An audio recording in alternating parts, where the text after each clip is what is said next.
And then I received a phone call from the Minister of Police, Nathi Mthethwa, commissioners. I went to his residence in Waterkloof. And when I arrived there, the Inspector General is sitting on one side of the table, Mr. Mthethwa is sitting on the other side of the table. The minister says to me that I forced the Inspector General of Intelligence to write the letter that says, Mukhwebi is wrong, this matter must go to court. She said, I forced her.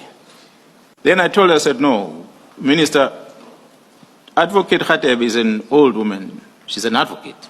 How can I point a gun at her and force her to write a letter? Besides, when this letter was written in her office, and she actually is not the author of the letter.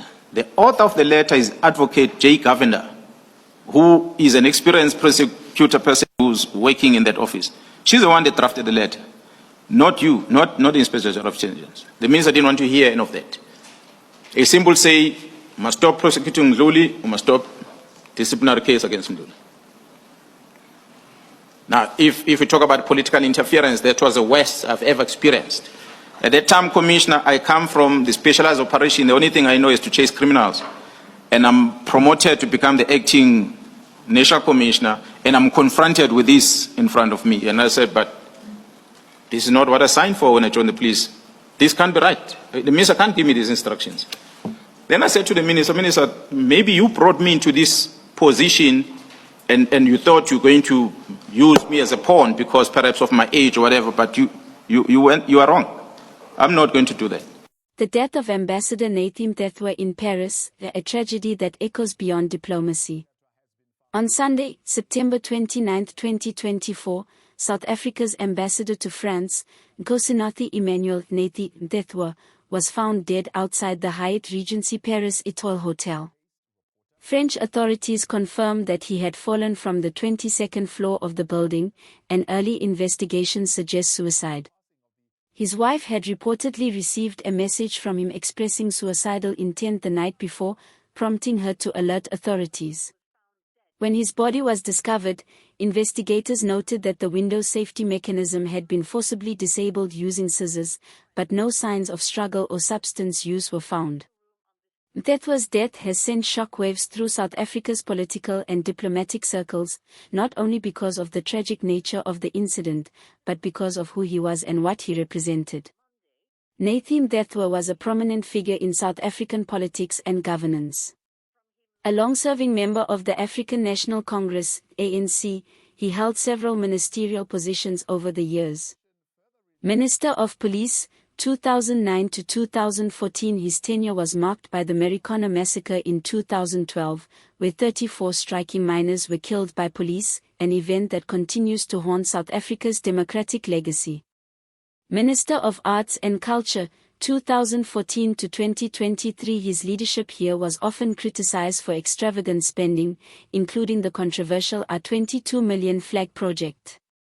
Ambassador to France, 2023 to 2024. His appointment to Paris was seen by many as a political redeployment, an effort to move him out of the domestic spotlight after years of criticism. Mthethwa was also a former ANC chief whip and held a seat on the party's National Executive Committee.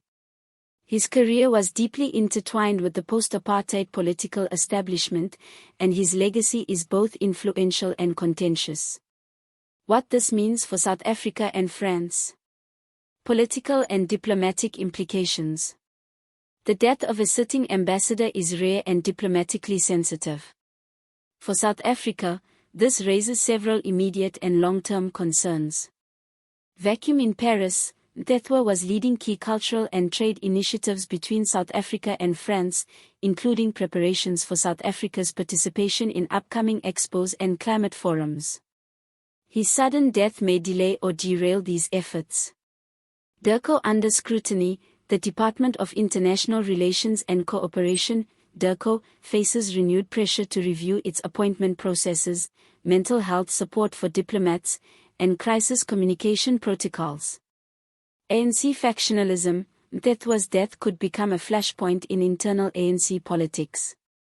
Some factions may use it to reignite debates about state capture, accountability, and the recycling of controversial figures into diplomatic roles. South African public reaction, suspicion and speculation. In South Africa, the official narrative of suicide has been met with skepticism. Several factors fuel public suspicion. Political timing. Mthethwa's name had recently resurfaced in discussions around the Madlanga Commission, which is investigating political interference in law enforcement during the state capture era. Forced window mechanism. The detail about disabling the window's safety lock using scissors has led some to question whether this was truly a solo act. DIRCO's silence. The department's limited communication has left a vacuum filled by speculation, conspiracy theories, and social media outrage. Some online commentators suggest foul play, pointing to Mthethwa's knowledge of sensitive political dealings. Others believe he may have been under immense pressure, either from within the ANC or from external forces, related to unresolved scandals. French response, discretion and stability. France has handled the situation with diplomatic professionalism.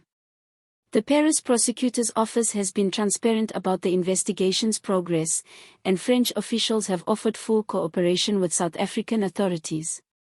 The French press has reported the incident factually, without sensationalism.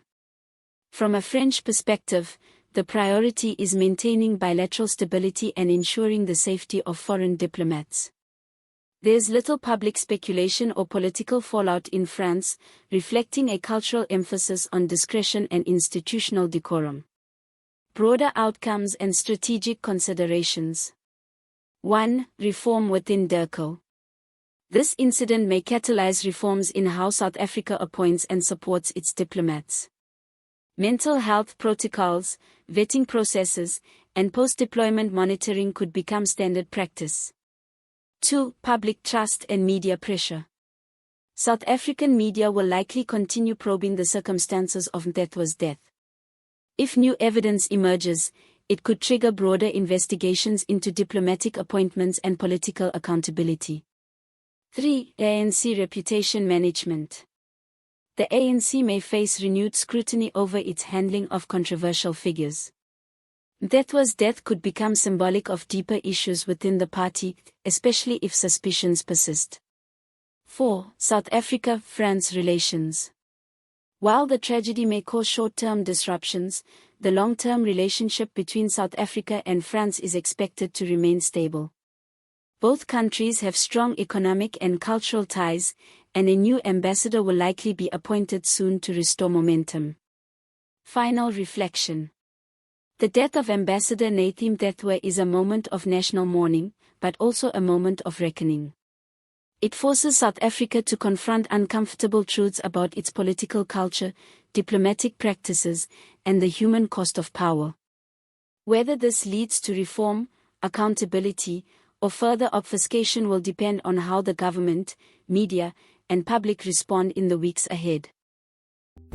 The right of the people of Palestine for self-determination is sacrosanct. South Africa applauds the International Court of Justice for upholding the law in determining that Israel's action in Gaza are plausibly genocidal. You're a terrorist, and you're part of October 7th. We're coming after you, and we don't care if you're in Qatar, we don't care if you're in Lebanon, and it could be even if you're in England. We'll get you. Shock in Paris.